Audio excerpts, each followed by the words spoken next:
Hello, and welcome to JAMAevidence, our podcast series based on core issues in evidence-based medicine. Today, we're discussing futility in clinical trials. I'm your host, Dr. Roger Lewis, Senior Statistical Editor for JAMA and editor of the JAMA Guide to Statistics and Methods series. I'm here with Dr. Barbara Wendelberger, who is the lead author on an article in our series on futility in clinical trials, on which I also participated. Dr. Wendelberger, can you go ahead and introduce yourself? Yeah, thank you for having me.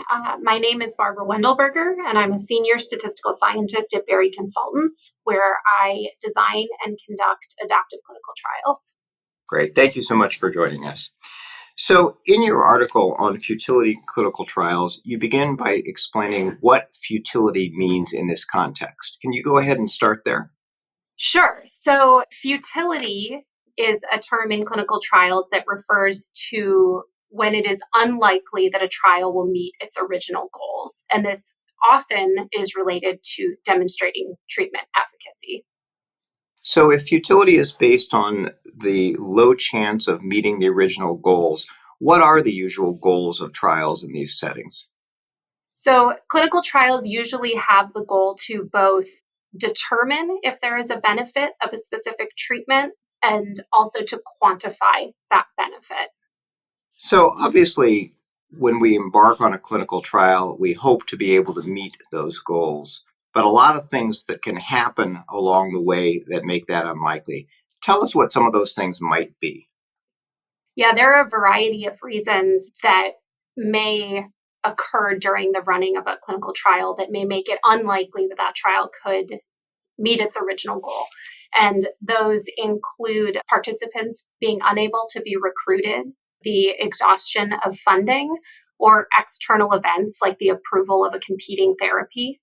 The other thing that can happen is that accumulating evidence within the trial makes it unlikely that you'll be able to see a treatment benefit for the experimental therapy being tested. And in your article, you call those two different categories of events that may lead to futility as being either statistical or feasibility.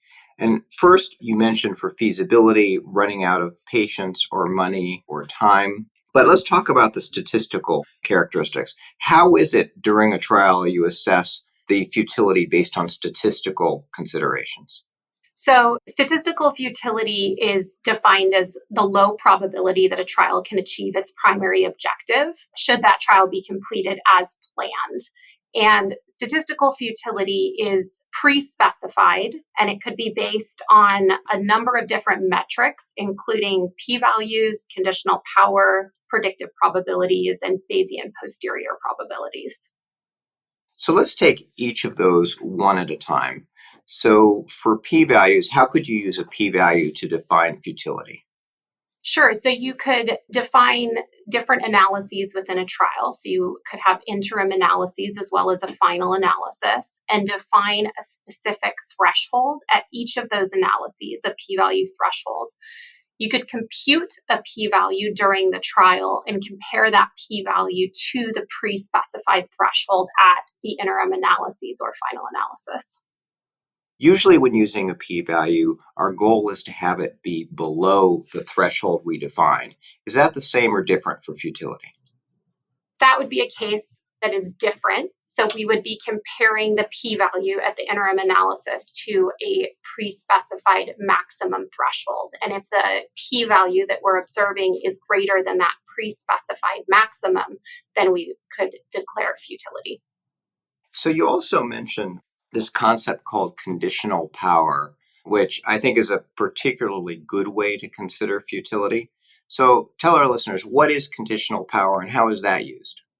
So conditional power is a method where you look at the treatment effect that you're observing at an earlier point in a trial, and assuming that that treatment effect continues, what is the probability that you will get a significant result, that you will be able to say that the experimental treatment is better than the control? So in your article, you also make a clear distinction between binding and non-binding futility rules. So what is the difference?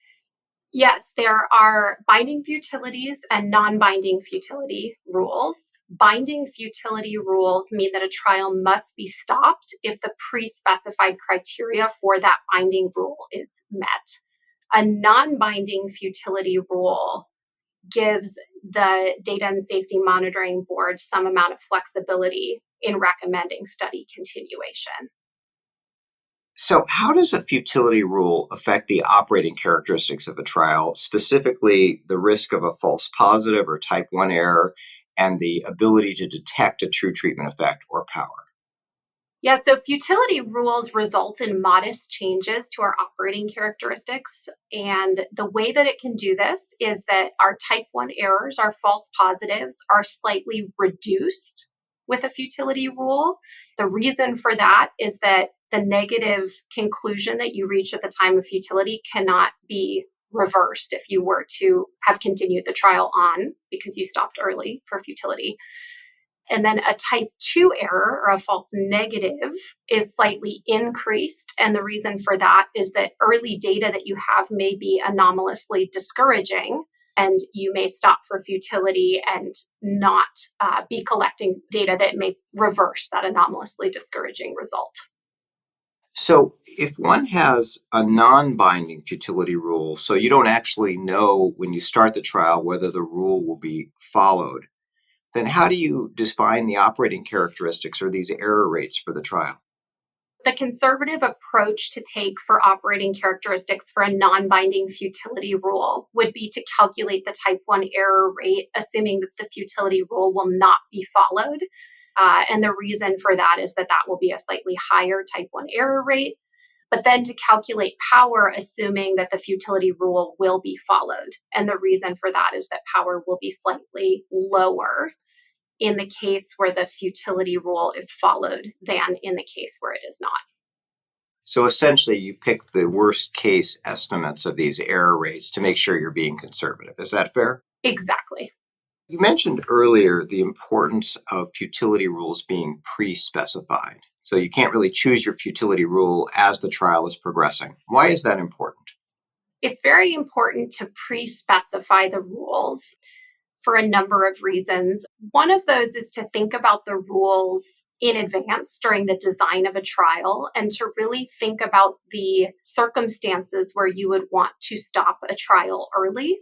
You may want to stop a trial early if you're looking at a novel treatment method. So, small amounts of evidence of futility in that context may be a reason that you would want to stop early. Conversely, if you're running a trial with a treatment that has been well studied, you would want to see substantial evidence of futility before stopping that trial for futility. And so during the trial design process, you would really want to think about the context of what you're doing and when you would want to stop for what reason and look at the operating characteristics during the design phase for that. Why is futility important? Why don't we just run clinical trials to their maximum planned sample size to get the most definitive result possible? Futility helps protect the interests of study participants and society, and it does this in a number of ways. It reduces the likelihood that ineffective or harmful interventions are investigated for longer than necessary or with more participants than are necessary. It reduces the amount of resources that we use in clinical trials while speeding the discovery of finding effective treatments. And it also enables participants to pursue other potential therapies in other clinical trials.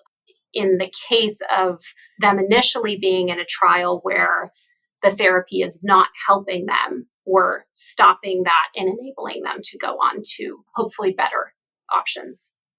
So, if those are the reasons futility is important, what are the problems with it? What problems does it cause potentially in the interpretation of the trial that is stopped early? We need to interpret clinical trials with care. So, futility and a trial that stops for futility does not indicate that harm has occurred. So, that is one very important piece of the interpretation of a trial that stops for futility. Additionally, trials that stop for futility collect fewer data than if the trial had gone to the maximum sample size. Fewer data means less precise estimates, so we would have a less precise estimate of treatment benefit and adverse event rates, and a reduced ability to identify subgroups in later exploratory analyses. And sometimes the point is made that the futility rule applies to the trial, not to the treatment. What does that mean? Trials can be futile, and this is very different than a treatment being futile. So you could have a treatment that actually works, but in a specific trial, there was not evidence to suggest that. So a clinical trial can be stopped for futility, and it actually does not mean that the treatment doesn't work. It's a piece of evidence, the fact that that trial was futile, but there are a number of things that go into a clinical trial that may have resulted in that futility occurring. Is the overall interpretation of a futile trial as indeterminate or negative, or how do you think about it? If a trial has stopped for statistical futility, that result should be interpreted as a negative trial. If a trial has stopped due to feasibility issues, that would be interpreted as an inconclusive result. Barbara, in your article, you discuss specifically how futility monitoring was used and how it played out in the RaceCAT trial. Tell us a little bit about that trial and what happened. The RaceCAT trial was a cluster randomized trial investigating optimal transport strategy for a population of patients with suspected ischemic stroke in a non-urban setting. It looked at an experimental strategy of direct transport to a thrombectomy-capable center versus a control strategy of transport to the closest local stroke center. The primary endpoint was disability at 90 days, measured by the Modified Rankin Scale, MRS. And this trial had pre-specified statistical rules defining early stopping for efficacy and also had a binding statistical futility rule. The design contained 2 interim analyses and a final analysis. The RaceCAT trial stopped for futility at the second interim analysis based on the observed odds ratio for the primary endpoint of 1.03. And the accumulating evidence in that trial did not show a significantly different outcome for patients in the experimental strategy versus those in the control strategy. How does the use of the futility rule affect the interpretation? What would the clinician have as their take-home message from this trial? So the RaceCAT trial was appropriately interpreted as a negative trial result. So, Barbara, what do you think are the main takeaway messages regarding futility for our listeners? The main takeaways regarding futility in clinical trial design are, first, that we should always be monitoring trials for futility. Futility is an important tool that allows us to not expend unnecessary time and resources into trials that are unlikely to meet their original goal. Another key takeaway is that futility boundaries and the rules that we want to put into place depend on context. So it's important to think about our futility rules during the design phase of a trial and make sure that the rules that we set appropriately capture the situation that we are in and appropriately respond based on the type of therapy, the disease area, and other features such as those. And finally, the interpretation of a futile trial is important. So trials may be stopped for futility. It does not mean that the treatment is futile. And it's important to interpret a trial that meets statistical futility as a negative result, but to interpret a trial that stops due to infeasibility as an inconclusive result. I'm Roger Lewis, and I've been speaking with Barbara Wendelberger about futility in clinical trials. You can find a link to the article in this episode's description. To follow this and other JAMA Network podcasts, please visit us online at JAMAnetworkaudio.com or search for JAMA Network wherever you get your podcasts.